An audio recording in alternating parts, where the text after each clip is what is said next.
What up? This is Robert Ory. Ory, three-pointer. Buries it. You might know me as Big Shot Bob. To Ory for three. Oh, unbelievable. This guy is off the charts. What's going on, Big Shot Bob? Robert Ory from downtown. All right. Let's do this one more time this week. It is the shoot around. If you ever have a question for Mr. Robert Ory or any of us, or just nonsense you want us to talk about because you think it's fun, we're at Big Shot Bob Pod all over the place. Big Shot Bob Pod at Gmail. You can shoot us your thoughts. Let us know what you got going on. I had a couple people forward me Kobe story this week. You'll see a ton of these out, but the Kobe Bryant's Staples Center locker is hitting the auction block. The locker was set to be destroyed during the renovations of the Staples Center in 2018.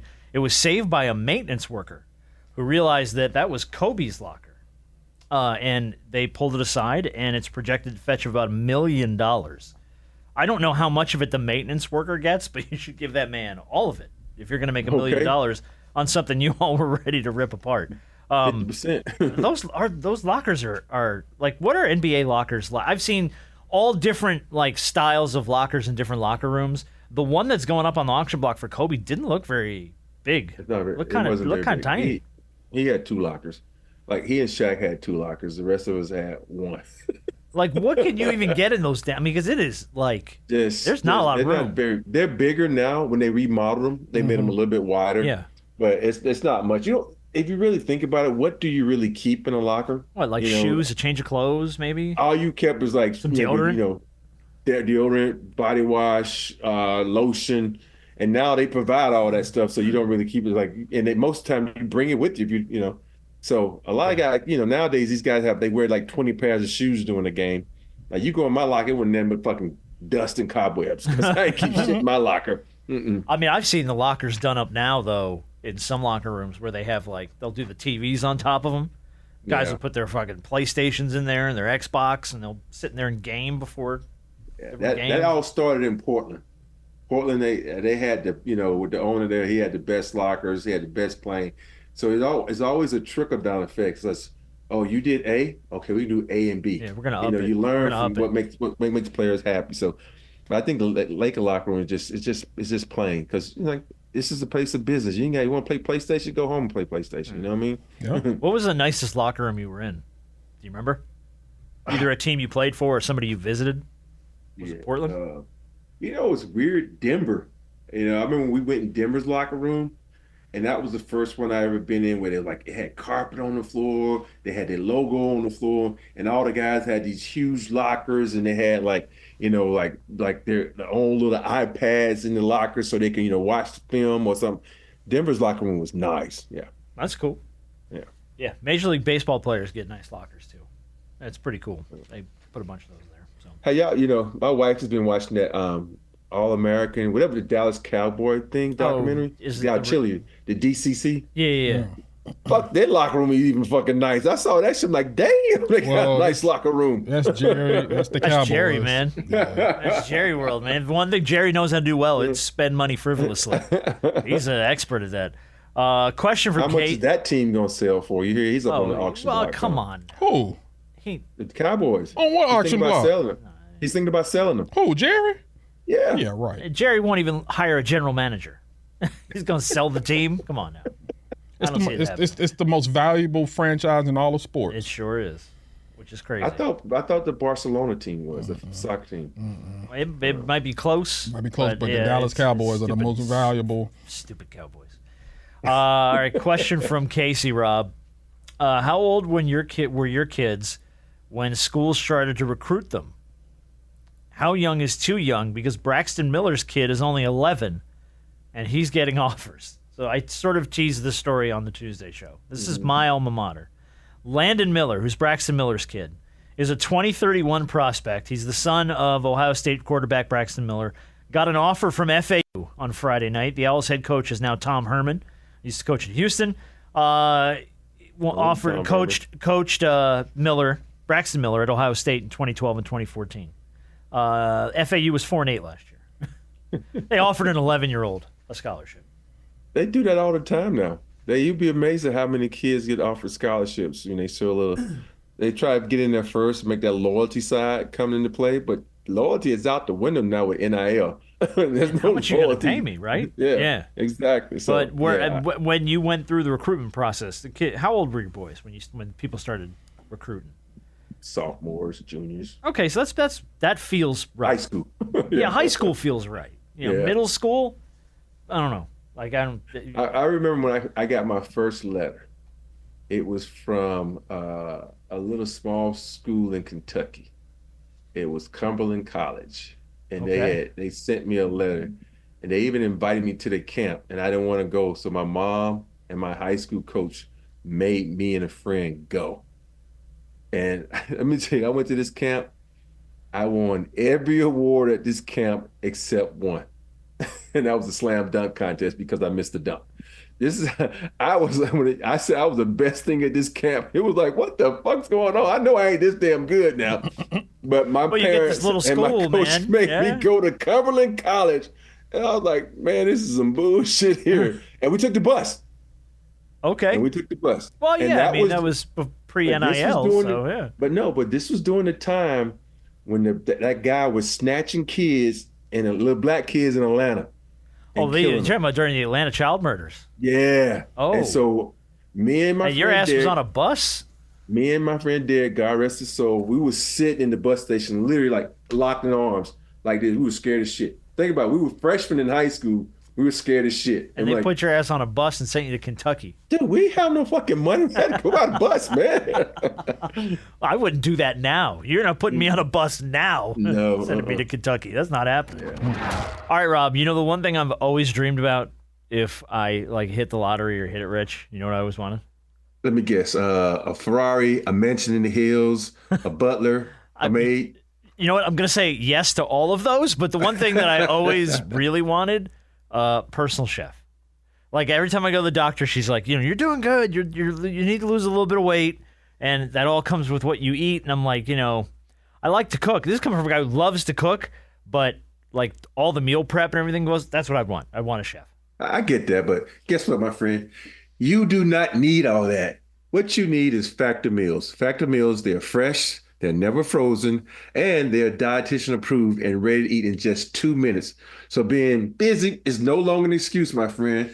So you'll always have the time to enjoy nutritious, no prep, no mess, great tasting meals. All right, yeah, I'm like reading through this now. I'm looking at all the things they have on here, and this is loaded. They offer chef-crafted meals with options like Calorie Smart, Protein Plus, and Keto. So if you're looking to lose weight, all that works.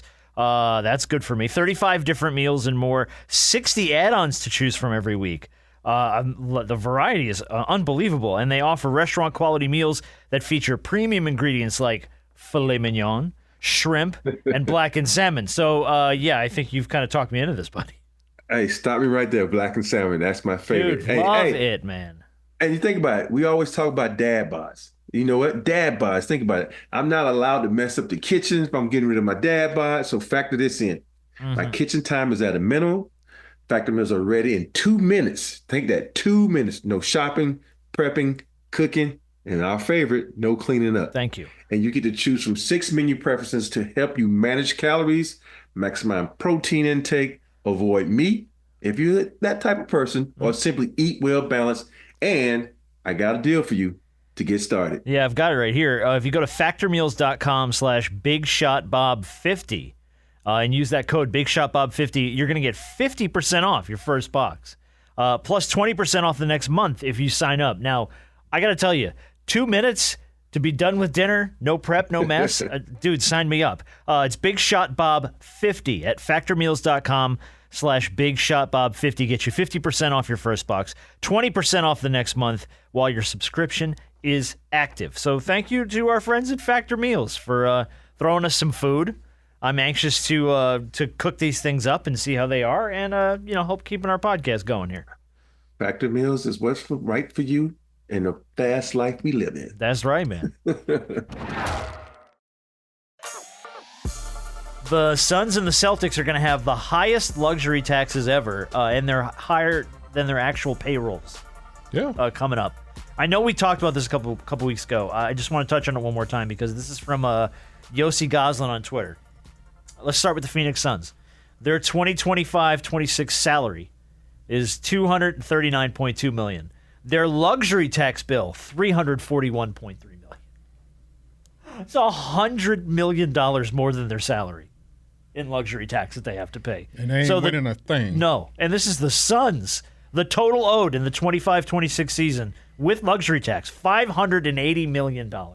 I'm unloading a lot of that shit. For one season with the Suns. But now, one of them you can't because Bradley Beal has a no-trade clause. I'm just saying, I'm unloading some of that shit. part of this was, okay, so let me give you a quote. The Celtics can only save money through a trade. We're going to talk about the Celtics salary pay luxury tax in a second here. For the Suns, they could easily save over $100 million by cutting Josh Okogie and declining David Roddy's option. You could save $100 million off that in luxury tax and salary. Is the Celtics one current? Because, what's his name? Hauser, whatever his name is. Yeah, someone he just signed a new deal. Yeah, someone just got up. So, I mean, this may have happened before that. But right now, as it stands, the 25-26 salary for the Boston Celtics is $232.8 million. Their luxury tax bill, $282.5 million. So that's $50 million more than their salary. They don't care. The total for that season is going to be $515 million. Yeah. See, that's what Golden State was a couple of years ago. Season for a single season. Hey, look, the trade-off of that is that you're a contender for years to come. Right. But now, I guess the question would be, for Boston, I feel like, okay, they've made the concession. They understand it. It's for them, it's probably worth it. If you're Phoenix and you're spending more money than the Boston Celtics and you have no idea what your future looks like.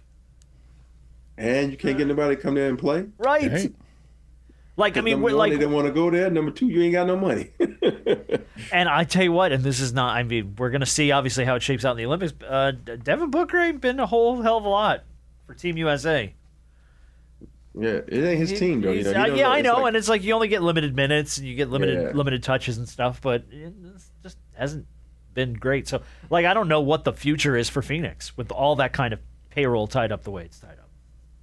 Hey. Like, what? You don't have any money to spend. You can't afford to take another payroll hit. Your luxury taxes, you're paying $500 million. They're going to have to, at some point in time,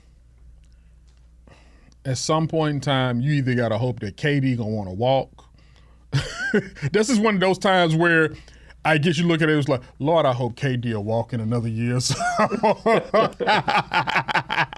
Because now you can get some of that cap relief. Yeah. But because you can't do anything with Bradley Beal. He has a no trade clause. Right.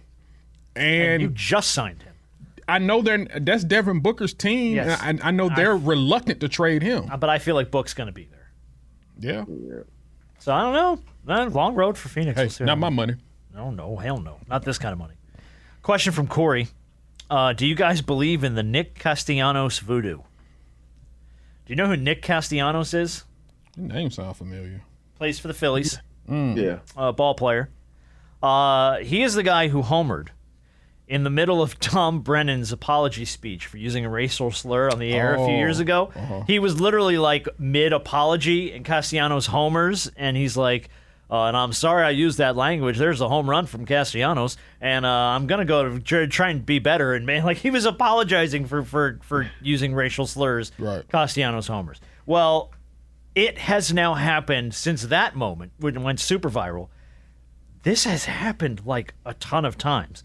Nick Castellanos has homered the day Osama bin Laden died, the day they were updating Charlie Manuel on the air about Charlie Manuel having a stroke, 10 minutes after Will Smith slapped Chris Rock, the day Vince Scully died, an hour after the death of Queen Elizabeth, the I-95 bridge collapse in Philadelphia, the Ocean Gate submarine explosion, the assassination attempt on Donald Trump, and the day Joe Biden withdrew from the presidential race. That motherfucker has homered every single time. So what you're saying is, anytime he homers, just expect something bad to Check happen. your phone. Yeah. Check your phone. Break out your Castellanos homered. What happened? Who's dead? That's crazy. And by the That way, is bananas. that list is pared down. I cut out like 10 or 15 things off that list. Wow. It goes on and on. And it is bananas. But my question is, sports jinxes. That's and I don't even know if that's a jinx, but it's like, man, It's like a superstition. It's weird, but like, do you guys believe in the Madden curse?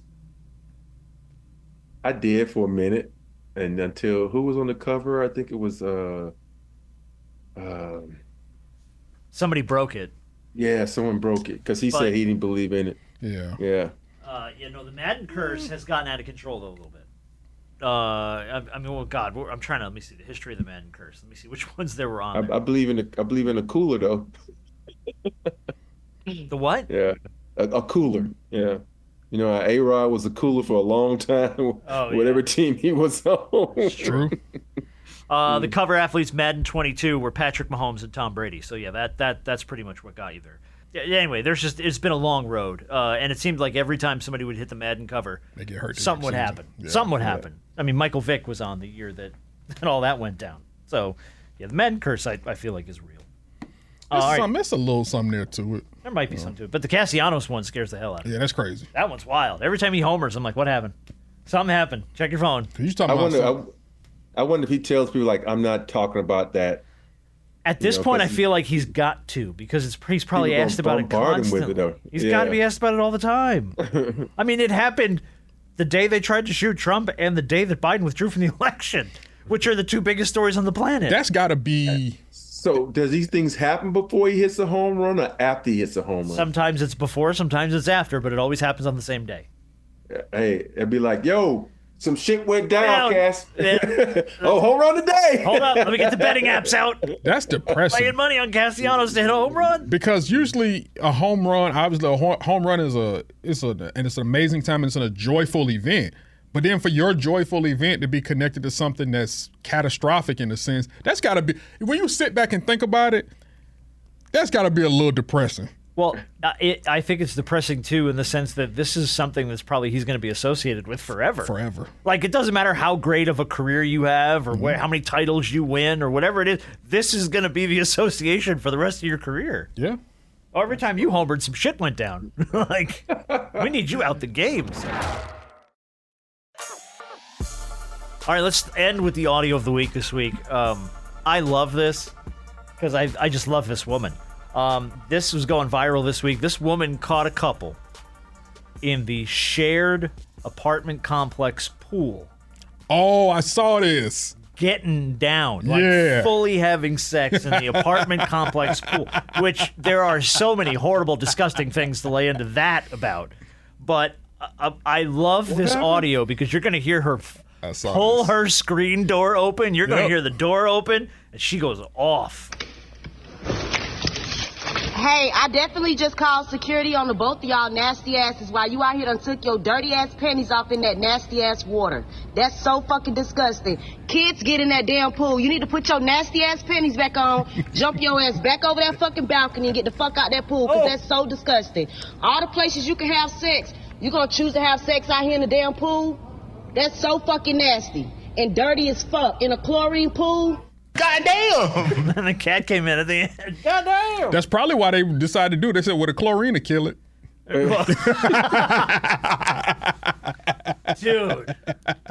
Dude. Hey, first of all, I don't know what it's killing, but it's. Hey, that chlorine it's being put to work today, boy. When you see the name of this week's shoot around episode called "The Chlorine Will Kill It," then you'll know why. Oh no! So my question attached to this is, where's the craziest place you either did the deed or caught somebody doing the deed? I plead the fifth. Okay. Dang it. But who hasn't done it in the pool though? You know what I'm saying? No. You haven't done it in your own pool? In the pool? No. For starters, hold on. Slow the fuck down. In your pool? Again, I ain't got a pool. You got a pool? No, we ain't got no pool. I did not play any years in the NBA, so no, I do not have a pool. I do not. Think about it. You in high school, and I used to be a lifeguard. Yes, I'm a black man who can swim. I used to teach swimming lessons. Okay. I can swim And so too. I had the keys Black crime. Oh, sorry. I got it. to the pool. And so me and my girlfriend, we went skinny dipping at the pool. Well, then that's always one thing leads to another, I'm sure. So you know. So we did have sex in we the used to live. When I was in college, we lived in an apartment complex by FAU in Boca, and it was so weird because you had college kids, and like traditionally Boca Raton, Florida, is full of retired people. like old retired folks. It is not cheap to live in Boca Raton. The fact that there's a college campus in that city makes no sense. So the apartment complex I lived in was like older folks and college kids. And the older folks would consistently catch the college kids having sex in the hot tub. It never failed. And we would get notices on our door, if you are under this age, you need to have. And then one night, me and a couple of our buddies were walking back from the pool, caught an old couple having sex in the hot tub, walked right down to the office and was like, yo, you need to kind of broaden your horizons here because That's crazy. old folks are blaming it on us. And yeah, it was them. But no, I never. That alone has made me never want to get into a hot tub.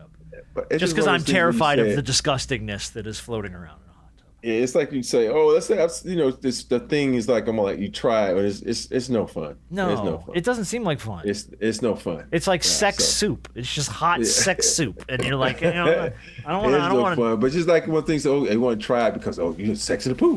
That's like if you ever get a private plane, the first thing I'm doing and I don't get on a private plane, I'm joining the Mile High Club. But I don't do private planes. So basically, you're not joining the Mile High Club. I'm never joining the Mile High Club. That's never happening. You're not getting me on a private plane, and Candace won't do it on Delta Flight 28. Okay, I got it.